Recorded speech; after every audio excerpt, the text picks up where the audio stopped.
ఎన్నికల్లో పోటీ చేయడానికి ప్రతి ఒక్కరు ప్రయత్నం చేస్తాం. నేనైతే ఇప్పటికీ 9 ఎలక్షన్లు 78 నేను పోటీ చేశాను. తర్వాత 83 నుంచి రాష్ట్ర స్థాయిలో రాజకీయాలన్నీ కూడా 84 ఆగస్టు క్రైసిస్ నుంచి నేనే అభ్యర్థుల ఎంపిక కానీ ఎన్నికలు నిర్వహించడం కానీ అక్కడి నుంచి కూడా చేశాం. ప్రతి ఒక్క ఎన్నికల్లో పొత్తులు పెట్టుకున్నాం. అవసరమైనప్పుడు పొత్తులు లేకుండా పోటీ చేశాం. అయితే ఎక్కడికక్కడ అప్పటికుండే పరిస్థితులకు అనుగుణంగా మనం ముందుకు పోయే పరిస్థితికి వచ్చాం. అయితే ఈరోజు కూడా ఈ పొత్తులు పెట్టుకున్న తర్వాత తెలుగుదేశం పార్టీకి ఒక విశ్వసనీయత ఉంది. అదే మరి బీజేపీ కూడా జాతీయ పార్టీగా ఉంది. వారు కూడా అధికారంలో ఉండడమే కాకుండా ఒక విశ్వసనీయత వారు కూడా ముందుకు పోయే పరిస్థితి వస్తుంది. ఇంకో పక్క జనసేన పార్టీ కార్యకర్తలు కూడా పవన్ కళ్యాణ్ గారి యొక్క నాయకత్వం పైన అభిమానంతో కానీ లేకపోతే ఒక కమిట్మెంట్తో పనిచేస్తున్నారు. ఇవన్నీ కూడా పర్ఫెక్ట్గా జరగాలంటే ఒక్క వ్యక్తి కూడా ఈరోజు అందరికీ టికెట్లు ఇవ్వలేకపోయాం. ఏ విధంగా ఎంపిక చేసాం కూడా మనం మాట్లాడుకుందాం. వివిధ రాజకీయ పార్టీల్లో కొంతమంది ఆస్పిరెంట్స్ ఉన్నారు. రాజకీయాల్లో పనిచేసేది గుర్తింపు కోసం పనిచేస్తాం. సర్వీస్ చేయడానికి మనం కష్టపడతాం. ఓసారి పొత్తుల వల్ల కొంతమందికి సీట్లు ఇవ్వలేకపోయాం. చాలా కష్టపడ్డారు, జైలుకు పోయారు. మన పార్టీలో పోరాడారు, జనసేనలో పోరాడారు, త్యాగాలు చేశారు. బీజేపీలో కూడా ఆస్పిరెంట్స్ ఉన్నారు, వారికి కూడా ఇబ్బందులు. అందరికీ పోటీ చేయాలనే ఆలోచన ఇవన్నీ ఉంటాయి. ఈరోజు ఎన్ని సీట్లు అనేవి కాకుండా రాష్ట్రం గెలవాలి, ప్రజలకు న్యాయం జరగాలని మనం ముందుకు పోయినప్పుడు నాకైతే బాగా గుర్తుంటుంది. ఇక్కడ కొంతమంది ఉన్నారు, కొంతమంది రాలేదు. కానీ విశాఖ సౌత్ బాబ్జీ, అనకాపల్లి గోవింద్, పిఠాపురం వర్మ, నిడదవోలు శేషారావు, ఉంగుటూరు ఆంజనేయులు, తెనాలి ఆలపాటి, తిరుపతి సుగుణమ్మ, ఇలాంటి 31 మందికి మనం సీట్లు ఇవ్వలేకపోయాం తెలుగుదేశం పార్టీ. ఇదే విధంగా మిగిలిన సీట్లు జనసేన సీట్లు ఇవ్వలేకపోయారు. పోయినసారి పోటీ చేసిన సీట్లో కూడా జనసేన అకామిడేట్ చేయలేకపోయారు. 2019లో పోటీ చేశారు. ఈసారి పొత్తుల ధర్మంగా వాళ్ళు ఇవ్వలేకపోయారు. అదేవిధంగా బీజేపీలో పోటీ చేశారు, వాళ్ళు కూడా ఇవ్వలేకపోయారు. అదే సమయంలో మీరు చూస్తే పాతపట్నం రమణ, శ్రీకాకుళం లక్ష్మీదేవి, మైలవరం దేవిని నుమ, పెదకూరపాడు శ్రీధర్, మన పార్టీలో సీట్లు ఇచ్చాం. మన పార్టీలో ఉండే వ్యక్తులు కూడా మనం అకామిడేట్ చేసుకోలేకపోయాం. ఈ విషయం మీరు గుర్తుపెట్టుకోవాల్సిన అవసరం ఉంది. అంటే వాళ్ళు కష్టపడలేదని కాదు, కష్టపడ్డారు. కానీ రాష్ట్రం కోసం, ప్రజల కోసం త్యాగం చేయాలనుకున్నప్పుడు వినబిలిటీ ఒక క్రైటీరియాగా పెట్టుకున్నాం. ఈ విషయం మీరు అందరూ గుర్తుపెట్టుకోవాల్సిన అవసరం ఉంది. ఈసారి ఎన్నికల్లో ఎంపిక చేసిన విధానం మీరు చూస్తే 3 పార్టీలతో పొత్తు పెట్టుకున్న తర్వాత, ముగ్గురం కూర్చొని ఒక నిర్ణయం చేసిన తర్వాత ఏ సీట్ ఎవరికి పోతుందో ముగ్గురం కలిసి, ఎందుకంటే వాళ్ళకు బలం ఉండాలి, మనం కూడా గెలవాలి, అందరం గెలవాలనే ఉద్దేశంతో ఇవన్నీ కూడా సెటిల్ చేసుకున్నాం. చాలా ఎలాబొరేట్గా అవర్స్ టుగెదర్ కూర్చున్నాం. స్లీప్లెస్ నైట్స్ కూడా, ఓసారి రాత్రి అంతా కూడా వర్క్ చేసిన రోజులు ఉన్నాయి. పొత్తులైనాయి. పొత్తులైన తర్వాత మన క్యాండిడేట్స్ గురించి మళ్ళీ వాళ్ళు ఎక్సర్సైజ్ చేస్తున్నారు, నేను కూడా ఎక్సర్సైజ్ చేస్తున్నాను. ఇంకా కొంత ఉంటాయి కూడా చేస్తున్నాం.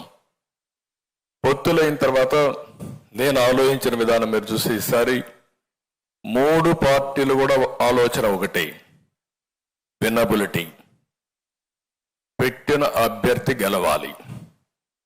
ప్రజలు ఓటేయాలనుకున్నా ఓటేయించుకునే శక్తి, సమర్థవంతంగా ధీటుగా పోరాడే వ్యక్తి మనం పెట్టుకోవాల్సిన అవసరం ఉంది.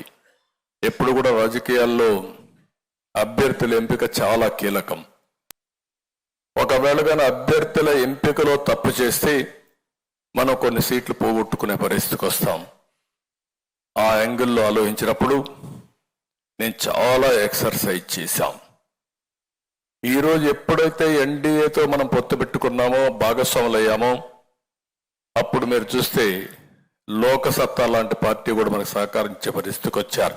ఒకప్పుడు రాజకీయాల్లో బాగా ఎఫెక్టివ్గా పోటీ చేసిన వ్యక్తులు ఈరోజు స్వచ్ఛందంగా ముందుకొచ్చి ఎన్డీఏ రావాలి, ఈ రాష్ట్రంలో న్యాయం జరగాలని ముందుకొచ్చే పరిస్థితికి వచ్చారు. 3 రాజకీయ పార్టీలు కూడా అవస్థపడుతున్నాం. Social re-engineering. ఎందుకంటే ప్రతి ఒక్కరికి ఒక యాస్పిరేషన్ ఉంది, వ్యక్తులకు యాస్పిరేషన్ ఉంది, కొన్ని వర్గాలకు కులాలకు యాస్పిరేషన్ ఉంది. వాళ్ళను కూడా ఫుల్ఫిల్ చేయకపోతే వాళ్ళు కూడా ఫుల్గా ఈ రాష్ట్ర అభివృద్ధిలో భాగస్వాములు కాలేరు. మన మీద విశ్వాసం రాదనే ఉద్దేశంతో ఆ ఎక్సర్సైజ్ చేశాం. ఆ ఎక్సర్సైజ్ చేసినప్పుడు తెలుగుదేశం పార్టీ బీసీలు కానీ ఇంకా మిగిలిన వర్గాలు ఏవైతే ఉన్నాయో అవన్నీ కూడా అధ్యయనం చేసుకొని తగిన ప్రాతినిధ్యం ఇవ్వడానికి అన్ని విధాల ప్రయత్నం చేశాం. ఇంకొక పక్కన మీరు ఒకసారి ఆలోచిస్తే కొత్తగా రాజకీయాల్లో పొలిటికల్ రీఇంజనీరింగ్ కూడా చేయాల్సి వస్తా ఉంది. నేను కొత్త వర్డ్ వాడుతున్నా. పొలిటికల్ రీఇంజనీరింగ్ వచ్చినప్పుడు సమర్థవంతమైన వ్యక్తుల్ని ఎక్కడికక్కడ ఎంపిక చేయకపోతే, ప్రజల ఆమోదం లేకుండా ఉంటే, ఒక్కొక్కసారి ఒక 5-10 సీట్లు కానీ వీక్ క్యాండిడేట్లు ఉన్నారు అనే పరిస్థితి వస్తాయి. మిగిలిన సీట్లు కూడా వీక్ అయ్యే పరిస్థితి వస్తుంది. గెలుస్తున్నారు అనేది వస్తే ఆటోమేటిక్గా ఇంకొక 5-10 సీట్లు ఎక్కువ గెలిచే పరిస్థితి వస్తుంది. అందుకని ఈరోజు రాజకీయ పార్టీల్లో కూడా మేము ఆలోచించింది, మంచి వ్యక్తులు ఉన్నప్పుడు, సేవాభావంతో ముందుకు వచ్చినప్పుడు వాళ్ళని ఐడెంటిఫై చేయాలనే ఎక్సర్సైజ్ కూడా చేశాం. ఈరోజు ఒక్క విషయం మనం గుర్తుపెట్టుకోవాల్సిన అవసరం ఉంది రాజకీయాల్లో. నేను 75 నుంచి చూశాను, 83, 85, 89 మేమైతే అన్ని విధాల ప్రయత్నం చేసి ఈ యొక్క సోషల్ రీఇంజనీరింగ్ కోసం ఎతికి ఎక్కడ సమర్థులు ఉన్నారో వాళ్ళని వెలికి తీసుకొచ్చి సీట్లు ఇచ్చి గెలిపించుకున్న సందర్భాలు. అక్కడి నుంచి ఈరోజు మీరు ఒకసారి చూస్తే విభిన్న వర్గాల్లో ఒక ప్రత్యేకమైనటువంటి ఆలోచన ధోరణి వచ్చింది. ఆ ఆలోచన ధోరణి రాజకీయాల ద్వారా ప్రజలకు సేవ చేయాలి అనే ఆలోచన. ఓసారి జీవితంలో డబ్బులు సంపాదిస్తారు, వాళ్ళు అనుకున్న ప్రొఫెషన్లో బ్రహ్మాండంగా రాణిస్తారు. కడాన సమాజానికి సేవ చేయాలి, సమాజంలో కూడా గుర్తింపు తెచ్చుకోవాలన్న ఆలోచన ప్రగాఢంగా వస్తూ ఉంది. అది ఒక సినిమా ఫీల్డ్ కావచ్చు, ఒక వ్యాపారం కావచ్చు, ఒక సేవ ఎన్జిఓ కావచ్చు, ఇలాంటి వాళ్ళు కూడా ఆలోచన వస్తూ ఉందంటే అన్నింటికంటే రాజకీయాల ద్వారా సమాజాన్ని ఎంపవర్ చేయొచ్చు, మనకు కూడా గుర్తింపు వస్తుంది. డబ్బుల సంపాదనే కాదు, సమాజానికి ఉపయోగపడాలన్న ఆలోచన రావడం, దీనికి సమర్థవంతమైన నాయకత్వం వచ్చే పరిస్థితి వస్తున్నారు. ఇంకా రాజకీయాలు కానీ మనం ప్రక్షాళన చేయగలిగితే సమర్థవంతమైన వ్యక్తులంతా కూడా రాజకీయాల్లోకి వచ్చి ఇంకా ఈ దేశానికి ఉపయోగపడే పరిస్థితి వస్తుంది. అందుకని ఎప్పుడైనా మనం గుర్తుపెట్టుకోవాలి, సమాజాన్ని మార్చే శక్తి పబ్లిక్ పాలసీస్కి ఉంటుంది. పబ్లిక్ పాలసీస్ ఇచ్చిన తర్వాత ఆ పబ్లిక్ పాలసీని అనుసరించి ప్రైవేట్ వ్యక్తులు కానీ, బిజినెస్ కానీ, వ్యాపారాలు కానీ చేసుకుంటూ ముందుకు పోతారు, వాళ్ళ క్యారియర్ని ఎంపిక చేసుకుంటారు. దీంతో జనరేషన్స్ బాగుపడే పరిస్థితి వస్తుంది. అందుకని మన దేశంలో మీరు చూస్తే ఈరోజు ప్రపంచం మొత్తం గుర్తింపు వచ్చే పరిస్థితి వచ్చింది. గడిచిన 25 సంవత్సరాల్లో తెలుగు వాళ్ళు ప్రపంచం అంతా కూడా రాణించే పరిస్థితికి వచ్చారు, బ్రహ్మాండంగా ముందుకు పోయే పరిస్థితికి వచ్చారు. కానీ ఈ రాష్ట్రంలో చాలా ఇబ్బందులు వచ్చే పరిస్థితికి వచ్చాం. ఎందుకు ఈ యొక్క విషయాలు మీకు చెప్తున్నానంటే, ఈసారి నేను కానీ మిత్రులు కానీ ఎక్కడా రాజీ పడడం లేదు. 3 రాజకీయ పార్టీలు కూడా ఒకే ఆలోచన చేశాం. సమర్థవంతమైన వ్యక్తులను పెట్టి వినబిలిటీ క్రైటీరియా పెట్టుకొని ముందుకు పోతున్నాం. నేనైతే 40 ఏళ్ళు నేను చూశాను రాజకీయాలు ఎంపిక చేసినప్పుడు. మేము ఫస్ట్ టైం 85లోని సర్వేలు చేసి సర్వేల ఆధారంగా ఎవరైతే గెలుస్తారో అవి కూడా చూసుకొని డిబేట్ చేసి ఆ రోజు మన నాయకుడు ఎన్టీ రామారావు గారి దగ్గర కూర్చొని రాత్రి మగుళ్ళు ఎంపిక చేసేవాళ్ళం. ఈరోజు మీరు చూస్తే నేను 4-5 సర్వేలు తెప్పించాను. మళ్ళీ నా వాయిస్తోనే IVRS అడిగాను. ఇవన్నీ కంపేర్ చేసుకున్నాం. ఇవన్నీ కంపేర్ చేసుకున్న తర్వాత మనకంటే మెరుగైన అభ్యర్థులు ఉన్నారా లేదంటే అది వేరే విషయం, కానీ రాజకీయాల్లో మనం కనపడ్డాం కాబట్టి మన మీదనే కంపారిజన్ వస్తుంది. ఇంకా కొంతమంది సమర్థులు వచ్చుంటే వాళ్ళు మనకంటే బెటర్గా పనిచేస్తే వాళ్ళ పేర్లు వచ్చేటేమో, కానీ ఇక్కడ ఉండే వాళ్ళందరినీ మీరు చూసినప్పుడు మన పార్టీలో ఉండే ప్రతి ఒక్కరిని నేను IVRS ద్వారా అడిగాను. నాకు రాకపోతే 1కి 3 సార్లు అడిగాను, 4 సార్లు అడిగాను. రిపీట్గా సమాచారం తెప్పించుకున్నాం. ఈరోజు ఎంపిక చేసిన విధానం మీరు చూస్తే రాగద్వేషాలకు అతీతంగా, రికమెండేషన్లకు అతీతంగా ఏకైక లక్ష్యం వినబిలిటీ.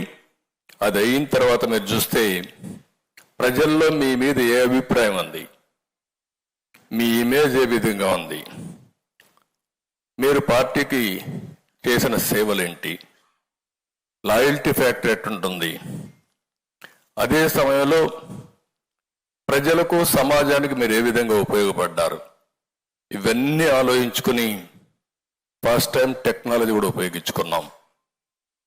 చాలాసార్లు నేను టెక్నాలజీలో మాట్లాడేవాళ్ళం, కానీ ఈసారి మాత్రం వీలైనంత వరకు మీరు చెప్పిన పర్సెప్షన్స్ విన్నాను. మళ్ళీ ఫీల్డ్లో ఉండే రియాలిటీస్ కంపేర్ చేసుకున్నాను. అబ్జర్వర్స్ను కూడా మనం జోన్కి ఒకరిని పెట్టుకొని 10 మందిని ఫీల్డ్లో పెట్టాం. వాళ్ళు మీతో మాట్లాడారు. అన్ని విషయాలు తీసుకున్న తర్వాత నేను ఈరోజు ప్రాపర్ సెలెక్షన్ చేశామని చెప్పి కూడా నేను మీకు తెలియజేస్తున్నా. ఇదే కాకుండా భవిష్యత్తులో ఉన్న ఆలోచన ఒకటి, ఈరోజు వేసే ఫౌండేషన్, ఈ రాష్ట్ర ప్రగతి కోసం ఈ 3 పార్టీలు వేసే ఫౌండేషన్ రాబోయే 30 సంవత్సరాలు ఒక స్ట్రాంగ్ ఫౌండేషన్గా ముందుకు పోవాలి. దానికోసం ఈరోజు ఈ యొక్క సెలెక్షన్ చేశాం.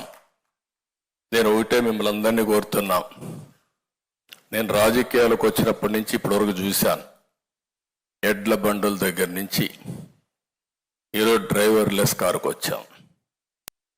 రెండో పక్కన చూస్తే కరెంటు లేని స్టేజ్ నుంచి మీ ఊర్లోనే సోలార్, విండ్ పవర్ జనరేట్ చేసుకుని మీరు కరెంటు వాడుకునే పరిస్థితికి వచ్చాం. దీన్ని అధ్యయనం చేసుకోవాల్సిన వ్యక్తులు మనందరం. అధ్యయనం చేసుకోవడమే కాకుండా భావితరాల భవిష్యత్తుకి, ఈ రాష్ట్ర ప్రగతి కోసం మనం ఆలోచించవలసిన వ్యక్తులం. అందుకే నేను చాలాసార్లు చెప్పాను, దేశానికి ఎన్డీఏ ఏ విధంగా ఉపయోగపడతా ఉందో, ఇక్కడికి వచ్చినప్పుడు మనందరం కూడా తెలుగు కమ్యూనిటీ ఆంధ్రప్రదేశ్ని నెంబర్ 1 కమ్యూనిటీగా ప్రపంచంలో చేయడానికి మనం అందరం పనిచేయాల్సిన అవసరం ఉంది. అది సాధ్యం, అసాధ్యం కాదు. అదే సమయంలో పావర్టీ లేని రాష్ట్రంగా, నో